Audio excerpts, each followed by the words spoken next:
Ya, halo teman saya, assalamualaikum warahmatullahi wabarakatuh. Kembali lagi di channel saya Bin Syagibau. Oke teman saya, pada kesempatan kali ini saya mau berkunjung silaturahmi ke tempat Smart Sandi ya, yang bertempat di Sukoharjo Selatan. Beliau banyak sekali mengajarkan saya untuk berkarya, untuk seni bonsai, entah ide apapun. Tapi beliau untuk koleksinya bahan bonsai kancah yang banyak ya untuk koleksi beliau.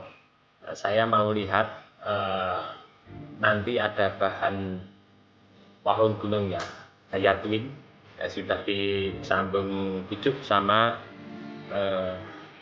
pancar. Sebenarnya untuk Mas tadi terima kasih dan yang banyak sekali mengajarkan saya.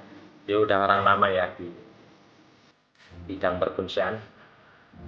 Ini kita mau lihat seperti apa bahan beliau.